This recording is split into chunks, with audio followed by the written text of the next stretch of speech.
یہاں یہ بھی عرض کرتا چلوں گا کہ جو کہ ایام شہادت گزر چکے ہیں، تو ایام شہادت کے بعد مولا علی علیہ السلام کی کیا کیفیت تھی، یعنی کس کیفیت کے ساتھ انہوں نے جناب سیدہ کو دفن کیا، اور دفن کرنے کے بعد کیا حالات تھے جناب امیر المومنین علی بن ابی طالب کے اوپر، اور کس طریقے سے انہوں نے اپنے آپ کو مینیج کیا اور ہینڈل کیا۔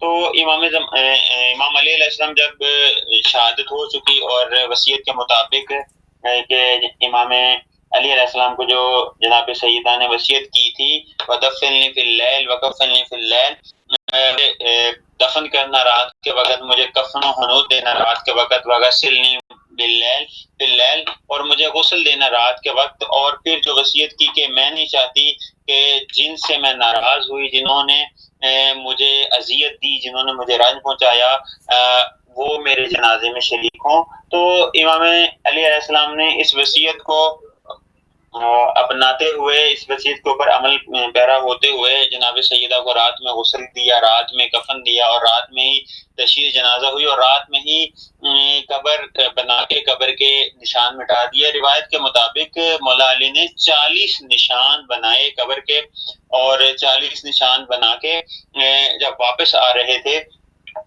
اور جب جناب سیدہ کو دفن کر رہے تھے، تو مولا علیہ السلام کی جو کیفیت تھی وہ یہ تھی کہ جس وقت جو جناب سیدہ کی جو قبر تھی اس کے اوپر مٹی ڈال رہے تھے، جب ارادہ کیا تو اس وقت آپ کے قلب مبارک میں درد و غم کی لہر اٹھی، جس نے امام کے پرشجاعت اور شہامت بدن کو لرزا کر رکھ دیا۔ یعنی وہ امام کے وہ علی کے جس کو بدر میں کوئی نہ گرا سکا، وہ علی کے جو احد میں مستحکم رہا، وہ علی کے جو خیبر میں مستحکم اور استقامت کے ساتھ کھڑا رہا، لیکن جب جناب سیدہ کی قبر پہ مٹی ڈالنے لگے تو وہ علی لڑکھڑا گئے، وہ علی اس علی کا بدن لرز گیا۔ کیوں؟ اس لیے کہ علی نے اس امانت کو خدا کے حوالے کیا کہ جو امانت واقعا رسول خدا صلی اللہ علیہ وآلہ وسلم کی، جسے کہہ لیں کہ ایک قلب نورانی تھا، ایک جگر کا ٹکڑا تھا، اس کو اس طریقے سے واپس کیا کہ خود جب مولا علی قبر میں ڈال رہے تھے تو افسوس کر رہے تھے کہ یا رسول اللہ، میں آپ سے معذرت خواہ ہوں کہ میں آپ کو وہ امانت جس طریقے سے آپ نے مجھے دی تھی، میں اس طریقے سے آپ کو لوٹا نہ سکا، اور ضبط نہ رہا، اور آپ نے آپ کی آنکھوں کے جام چھلک اٹھے، یعنی آنکھوں سے آنسو آنا شروع ہو گئے، اور آپ کی ریش مبارک کیا ہو گئی؟ گیلی ہو گئی۔ اور اس کے بعد جو مولا علی علیہ السلام نے مدینے کی طرف، رسول پاک کی طرف رخ کر کے جو نوحہ پڑھا، میں مختصراً اس کو عرض کروں گا کہ امام علی فرماتے ہیں، یا رسول اللہ، آپ کو میری جانب سے اور آپ کے پڑوس میں اترنے والی اور آپ سے جلد ملحق ہونے والی آپ کی بیٹی کی طرف سے سلام ہو۔ یا رسول اللہ، آپ کی برگزیدہ بیٹی کی رحلت سے میرا صبر و شکیب جاتا رہا، میری ہمت و توانائی نے ساتھ چھوڑ دیا، لیکن آپ کی مفارقت کے حادثہ عظمیٰ اور آپ کی رحلت کے صدمہ جانگاہ پر صبر کر لینے کے بعد مجھے اس مصیبت پر بھی صبر و شکیبائی سے ہی کام لینا پڑے گا، جبکہ میں نے اپنے ہاتھوں سے آپ کو قبر کی لحد میں اتارا، اور اس عالم میں آپ کی روح نے پرواز کی، آپ کا سر میری گردن اور سینے کے درمیان رکھا تھا۔ یہ امانت پلٹائی گئی، گروی رکھی ہوئی چیزیں چرا لی گئیں، لیکن یہ میرا غم بے بیان اور میری راتیں بے خواب رہیں گی، یہاں تک کہ خداوند عالم میرے لیے بھی اسی گھر کو منتخب کرے جس میں آپ رونق افروز ہیں۔ وہ وقت آ گیا کہ آپ کی بیٹی آپ کو بتائیں کہ کس طرح آپ کی امت نے ان پر ظلم ڈھائے، آپ ان سے پورے طور پر پوچھیں اور تمام احوال و واردات دریافت کریں۔ یہ ساری مصیبتیں ان پر بیت گئیں، حالانکہ آپ کو گزرے ہوئے کچھ عرصہ ہی نہیں ہوا تھا، اور نہ آپ کے تذکروں سے زبانیں بند ہوئی تھیں۔ آپ دونوں پر میرا سلام رخصتی ہو، نہ ایسا سلام جو کسی ملول و دل تنگ کی طرف سے ہوتا ہے۔ اب اگر میں اس جگہ سے پلٹ جاؤں تو اس لیے نہیں کہ آپ سے میرا دل بھر گیا ہے، اور اگر ٹھہرا رہوں تو اس لیے نہیں کہ میں وعدہ سے بدظن ہوا ہوں جو اللہ نے صبر کرنے والوں سے کیا ہے۔ اس کے بعد مولا علی، چونکہ یہ وہ کلمات ہیں، یہ وہ نوحہ ہے جو بعد از تدفین مولا علی نے عرض کیا ہے. آگے چل کے پھر مختصر میں اس کو عرض کروں گا، پھر اپنے موضوع کی طرف آؤں گا. اگرچہ غم و اندوہ گراں ہے لیکن صبر مبارک تر و زیبا تر ہے. اگر ہم پر تجاوز کاروں کا غلبہ نہ ہوتا، اے بنت پیغمبر تیری تربت پر ڈیرے ڈال دیتا. اعتکاف نشینوں کی طرح بیٹھا رہتا، میں اس مصیبت پر اس طرح گریہ وزاری کرتا جس طرح مائیں جوان مرگ بیٹے پر روتی ہیں. ہاں، اللہ کے نبی آپ کی حبیبہ دختر محضر خداوندی میں مخفیانہ دفن کی گئیں. ان کے حقوق از راہ جبر روک لیے گئے، اعلان ان کی میراث ہتھیار لی گئی. اب آپ کی رحلت کو زیادہ دن نہیں ہوئے تھے، اب آپ کے تذکرے پرانے نہیں ہوئے تھے. اے اللہ کے رسول، اللہ کی بارگاہ میں شکایت ہے، مؤثر ترین عامل جو دل کو سکون بخشتا ہے وہ آپ کی سیرت ہے جس میں پائیداری اور صبر کا درس ملتا ہے. اے اللہ کے رسول، آپ کے دختر پر اور آپ پر اللہ کے درود و سلام اور ان کی برکات نازل ہوں. خود اس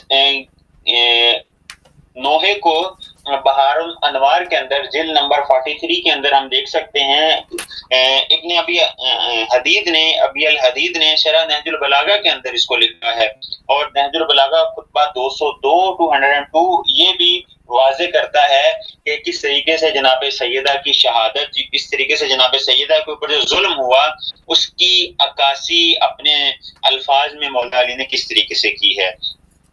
اب یہاں پہ رک کے میں اس چیز کا وہ کرنا چاہوں گا کہ دیکھیں مولا علیہ السلام نے جس طریقے سے وہ یہ طولانی ایک جسے کہنے کا نوحہ ہے، میں نے اختصاراً کچھ جملات اس کے عرض کیے ہیں کہ کس طریقے سے امت کی بے رخی، کس طریقے سے امت نے جو اجر رسالت مولا علی کو اور جناب سیدہ کو دیا وہ آپ کے سامنے ہیں. اور مولا علی نے اس میں یہ بھی واضح کیا کہ دیکھیں کس طریقے سے جو حق ہے وہ حق نہیں دیا گیا اور کس طریقے سے امت نے شہید کیا گیا. وہ جملات سخت ہیں، میں اختصار کی خاطر اور چند وجوہات کی بنا پر میں ان کو بیان نہیں کر سکتا. فقط ایک روایت میں عرض کرتا چلوں کہ معمولاً یہ کہا جاتا ہے کہ بعض اصحاب نے جناب سیدہ کا جنازہ پڑھایا، بعض اصحاب نے جناب سیدہ کی تدفین میں شرکت کی.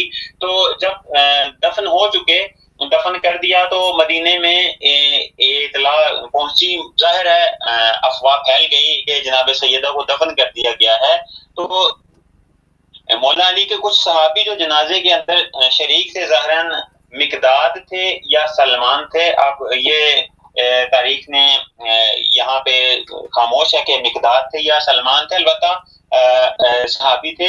کتاب سلیم ابن قیس حلالی نے عیان ابن عیاش نے جو روایت نقل کی ہے اس کے مطابق ان دونوں میں سے ایک صحابی تھا. جب تدفین ہو گئی تو ایک رسول اکرم صلی اللہ علیہ وآلہ وسلم کے جیسے صحابی وہ آئے اور انہوں نے پوچھا مولا علی کے صحابی سے، ذہن مقداد تھے، کہ مولا علی نے جناب سیدہ کو دفن کر دیا؟ تو انہوں نے کہا ہاں مولا علی نے دفن کر دیا. تو قبر کا نشان کہاں ہے، قبر کہاں ہے؟ ہم نے جناب سیدہ کے جسد اطہر پہ نماز جنازہ پڑھنی ہے. تو اس وقت جناب مقدار نے کہا کہ مولا علی نے دفن کر کے جناب سیدہ کی قبر کو مخفی رکھ دیا ہے. تو اس وقت اس صحابی رسول نے جناب مقداد کے منہ پہ تماچا مارا. اب جناب مقداد رونے لگ گئے اور گھر چلے گئے. جب مقداد رونے لگ گئے گھر چلے گئے تو 2-3 دن تک گھر سے باہر نہیں نکلے. تو مولا علی نے سلمان کو کہا کہ سلمان دیکھو مقداد کہاں ہے، 2-3 دن سے ملنے نہیں آئے اور 2-3 دن سے میں ان کو دیکھ نہیں رہا. تو جب سلمان گئے جناب مقداد کے پاس تو کیا دیکھتے ہیں کہ جناب مقداد بیمار ہیں اور ان کی آنکھوں سے گریہ جاری ہے اور آنکھوں سے آنسو جاری ہیں. سلمان نے جناب امیر المومنین علی بن ابی طالب کو یہ اطلاع دی کہ جناب سلمان بیمار ہیں اور رو رہے ہیں، جب سے 2-3 دن سے رو رہے ہیں.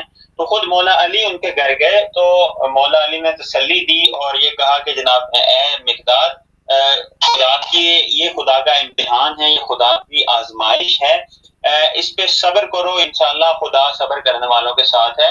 تو اس وقت جناب مقداد کہتے ہیں کہ مولا مجھے جب سارا واقعہ سنایا کہ جب میں نکلا تو ایک صحابی رسول نے پوچھا، میں نے جواب دیا تو اس نے مجھے تماچا مارا، تو مجھے اس وقت یہ احساس ہوا کہ اس لعین کا ہاتھ کتنا بھاری تھا کہ میں برداشت نہ کر سکا کہ اس لعین نے جناب سیدہ کے منہ پہ تماچا مارا۔ تو اس چیز کو یاد کر کے میری آنسو ابھی تک نہیں رک رہے۔ تو یہ واضح ہے کہ امت رسول نے جس طریقے سے اجر رسالت دیا واقعا، اور خود جناب سیدہ نے بھی یہ اپنی وصیت میں یہی کہا کہ جب تک وہ زندہ رہیں انہوں نے کلام تک نہیں کیا، اور جو خواتین تھیں ان کو جب خطبہ دیا، خطبہ دینے کے بعد یہی کہا کہ میں تمہارے مردوں سے بیزار ہوں۔ اب یہاں پہ رک کے میں ایک نقطہ عرض کرتا چلوں۔ دیکھیں جناب سیدہ جب خطبہ دینے دربار میں گئی ہیں تو پہلا جملہ جو جناب سیدہ نے بیان فرمایا ہے وہ یہ تھا، علم انی فاطمہ، جان لو کہ میں فاطمہ ہوں۔ اب بہت سارے نکات ہیں اس ایک کلمے کے اندر کہ دربار کے اندر جو خلفاء تھے، دربار کے اندر جو اصحاب رسول تھے، کیا وہ نہیں جانتے تھے کہ جناب آپ یہ جناب سیدہ ہیں؟ کیا وہ نہیں جانتے تھے کہ یہ رسول کی بیٹی ہیں؟ کیا وہ نہیں جانتے تھے کہ یہ بطول ہیں؟ کیا وہ نہیں جانتے تھے کہ یہ وہی ہستی ہیں کہ جس کے بارے میں رسول نے متعدد مرتبہ یہ کہا ہے کہ فاطمہ بضعۃ منی، فاطمہ میرے جگر کا ٹکڑا ہے، جس نے اس کو راضی کیا اس نے مجھے راضی کیا، جس نے اس کو ناراض کیا اس نے مجھے ناراض کیا، اور جس نے مجھے ناراض کیا اس نے خدا کو ناراض کیا۔ کیا لوگ یا کیا اصحاب رسول نہیں جانتے تھے جو جید اصحاب تھے کہ یہ وہی بی بی ہیں کہ جن کے در پہ رسول آ کے السلام علیکم یا اہل بیت النبوہ کا ورد کیا کرتے تھے؟ کیا لوگ نہیں جانتے تھے کہ یہ وہی بی بی ہیں کہ جن کے بارے میں حاکم نیشاپوری نے، جن کے بارے میں امام بخاری نے، جن کے بارے میں امام مسلم نے اپنی کتابوں کے اندر لکھا ہے کہ جب رسول جناب سیدہ کے گھر میں آتے تھے تو جناب سیدہ کا ہاتھ پکڑ کے چومتے تھے، بلکہ چومتے نہیں تھے بلکہ چومتے رہتے تھے، بوسہ دیتے رہتے تھے۔ کیا اصحاب نہیں جانتے تھے کہ یہ وہی بی بی ہیں کہ جن کے در پہ ملائکہ آ کے سلام کرتے ہیں؟ کیا اصحاب نہیں جانتے تھے کہ یہ وہی بی بی ہیں کہ اگر اس گھر میں اگر موت کا فرشتہ بھی آتا ہے تو وہ اجازت لے کے آتا ہے؟ اور سب سے بڑھ کر کیا اصحاب نہیں جانتے تھے کہ رسول پاک کو خداوند مسجد نبوی میں سے سوائے جناب سیدہ کے حجرے کے تمام حجرات کے دروازوں کو مستقل طور پر مکمل طور پر بند کر دیا جائے؟ سب کچھ جانتے تھے، سب کچھ جانتے تھے، لیکن کیوں جناب سیدہ نے یہ کہا اعلم انی فاطمہ؟ کیوں یہ کہا کہ جان لو میں فاطمہ ہوں؟ وہ اس لیے کہ آپ نے بہت ساری روایات سنی ہوں گی کہ کچھ اصحاب رسول جناب سیدہ کے گھر پہ آگ لے کے آئے، جناب سیدہ کے گھر کو جلانے کے لیے آئے، تو تاریخ میں فقط ایک جگہ پہ لکھا ہوا ہے، جبکہ اگر کتاب سلیم بن کیس ہلالی کو مطالعہ کریں تو وہاں پہ واضح طور پر لکھا ہوا ہے کہ 8 سے 9 مرتبہ جناب سیدہ کے گھر پہ یہ حملہ آور جو دہشت گرد تھے وہ آئے اور انہوں نے تقاضا کیا کہ مولا علی کو باہر نکالیں۔ اور ایک دفعہ تو یہ روایت کے یہ جملے ہیں کہ جب پتہ چلا جناب امیر المومنین کو، ایک دفعہ جناب سیدہ اکیلی تھی، آپ اندازہ لگائیے امت مسلمہ کی جرت کا، اور میں اب ازراہ ادب میں وہ جملات استعمال نہیں کرنا چاہتا کہ وہ کیسے اصحاب رسول تھے کہ رسول کی بیٹی رسول زادی کہ جو وجہ تخلیق کائنات ہے، کہ جو محور توحید ہے، جو محور حدیث قصہ ہے، جو محور میدان مباہلہ ہے، جو محور ہر ایک میدان میں آپ دیکھ لیں کہ وہ محور ہے۔ رسول بھی جس کو اپنی ماں کہتے ہیں، ام ابیہ کہتے ہیں، وہ گھر میں اکیلی ہیں اور اکیلی سیدہ کے در پہ دستک دی گئی کہ علی کو باہر نکالو وإلا ہم گھر کو آگ لگا دیں گے۔ یہ 7 سے 8 مرتبہ ایسا ہوا ہے.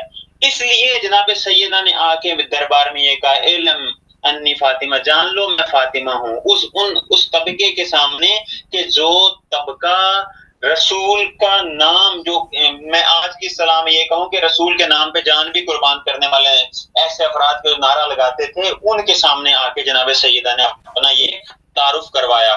یعنی یہ واقعا تاریخ کا بہت ہی سیاہ ترین باب ہے، اور اس پہ جتنا انسان افسوس کرے کہ کم ہے کہ وہ بی بی اس بی بی کے جو اکیلی تھی گھر میں، اور گھر میں آ کر یہ اس طرح کی دھمکیاں دیتے تھے. اور آپ نے یہ بھی روایت سنی ہے کہ دروازہ گرا اور دروازہ گرنے کی وجہ سے جناب محسن کی شہادت ہوئی. ایک روایت کے مطابق میں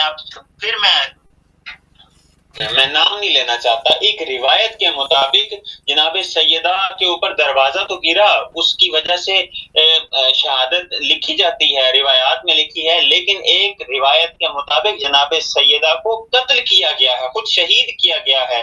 ان کے پہلو میں تلوار کو گونپا گیا ہے. وہ کون کرنے والے؟ رسول کے صحابی. یعنی رسالت کا، اجر رسالت کا یہ انسان اگر صلہ دیکھے تو پھر اس مسلمانی کو بھی سلام ہے، اس صحابی کی بھی عظمت، صحابی کے اوپر بھی انسان افسوس کے علاوہ اور کچھ کر نہیں سکتا. تو باتیں بہت ساری ہیں کہنے کی، بس ہمیں یہی چاہیے کہ جس طرح امام زمانہ جل اللہ تعالیٰ فرجہ شریف فرماتے ہیں کہ ہماری جدہ جناب سیدہ فاطمہ زہرا سلام اللہ علیہا ہمارے لیے، میرے لیے اور ہم تمام ائمہ کے لیے اسوہ ہیں. تو اسی طریقے سے کوئی شخص جو چاہتا ہے کہ امام زمانہ کی نصرت کرنا چاہے، میں پہلے بھی عرض کر چکا ہوں، ان کی ظہور کے لیے آمادہ ہونا چاہتا ہے، ان کے ظہور میں تاجیل کے لیے اگر کوششیں کرنا چاہتا ہے، تو اسوہ جناب سیدہ ہیں، اسوہ فاطمہ زہرا سلام اللہ علیہا ہیں، اسوہ رسول کی بیٹی ہیں، اسوہ بطول عذرا ہیں، اسوہ صدیقہ کبریٰ ہیں، کہ جن کی سیرت نہ صرف خواتین کے لیے بلکہ ان کی سیرت مردوں کے لیے بھی نمونہ ہے.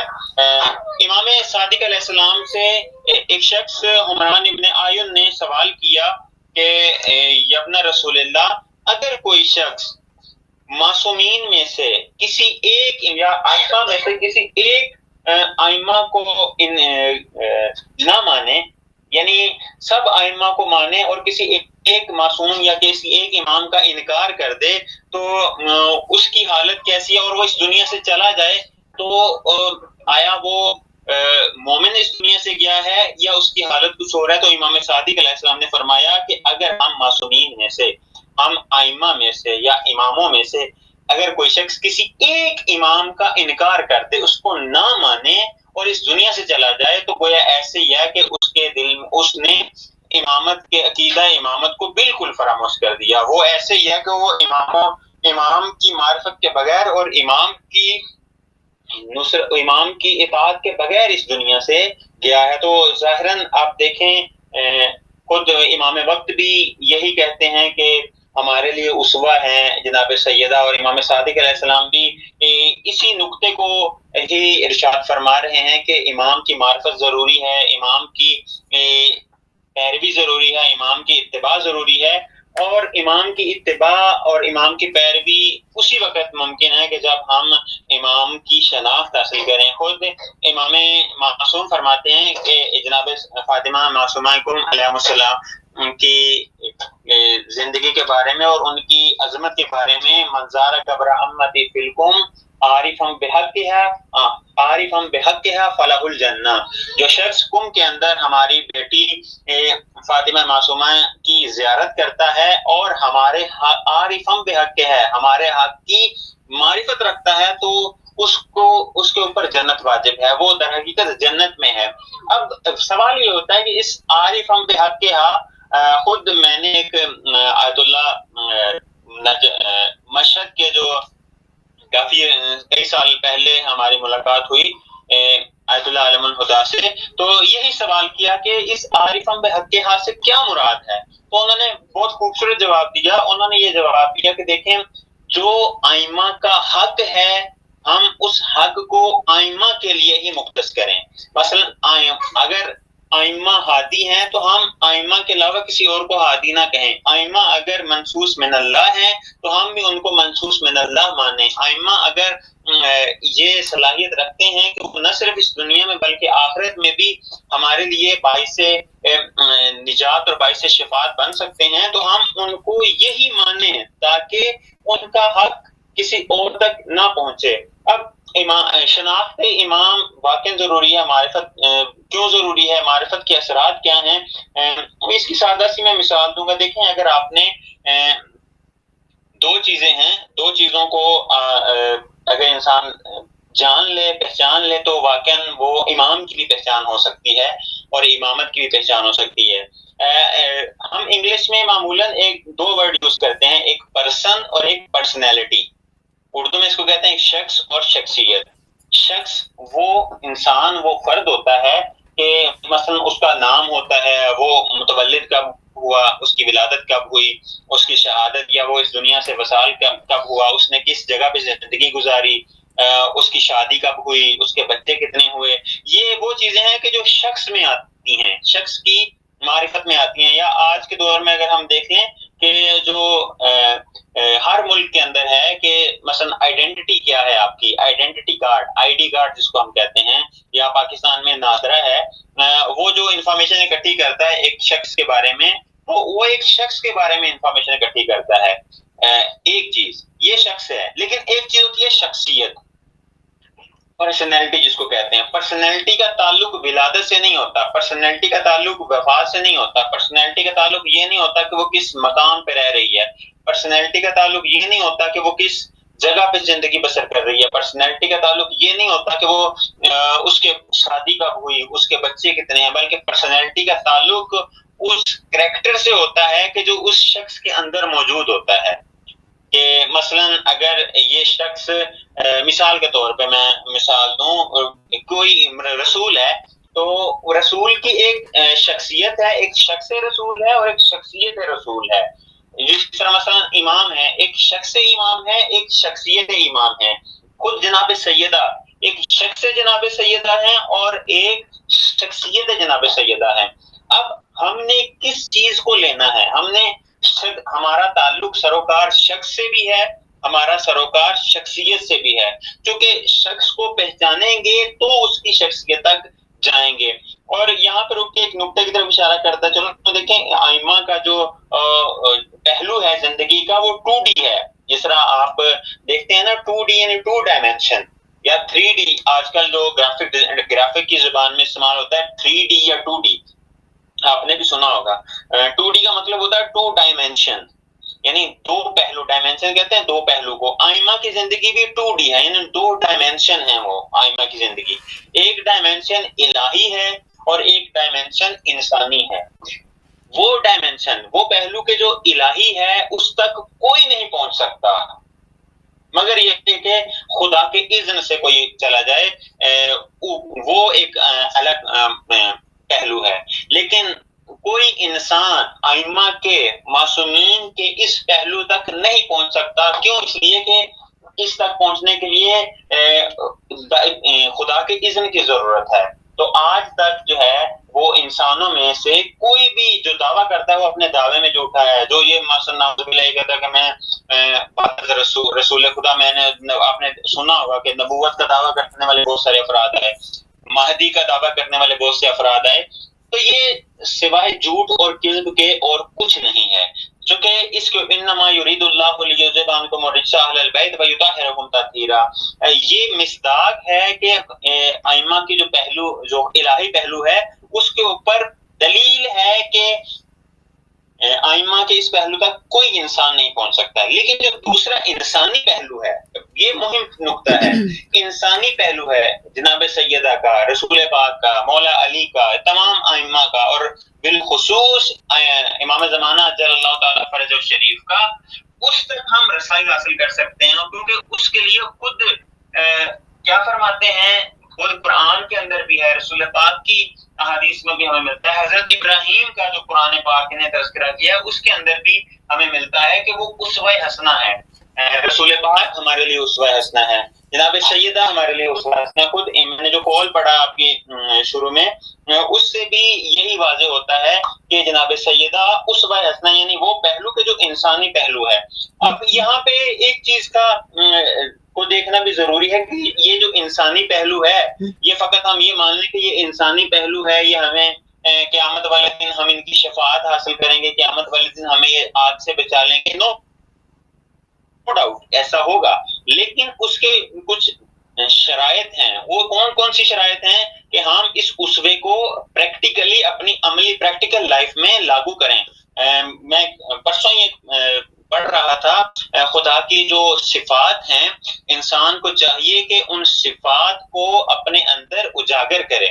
مثلا خدا رحیم ہے، خدا بالکل. آغا صرف 2 منٹ ہیں، 2 سے 3 منٹ میکسیمم ہمیں کنکلوڈ کرنا ہے. ٹھیک انشاءاللہ. تو خدا اگر رحیم ہے تو ہم بھی اپنی زندگی کے اندر، ہم بھی اپنی لائف میں خدا کی صفت کو اجاگر کریں. خدا رحمان ہے، خدا بخشش ستار العیوب ہے، ہم بھی دوسروں کے اس کو وہ کریں. اب میں انتہائی اختصار کے ساتھ عرض کروں کہ امام کی شناخت کیوں ضروری ہے. اس لیے کہ امام کی شناخت کے لیے کچھ شرائط ہیں. ایمان کی شرط امام کی شناخت کے اوپر موقوف ہے. خدا کی معرفت امام کی شناخت کے اوپر موقوف ہے. انسان کے لیے خدا کی طرف سے ہادی ہے، امام ہادی ہے، یہ موقوف ہے امام کی شناخت کے اوپر.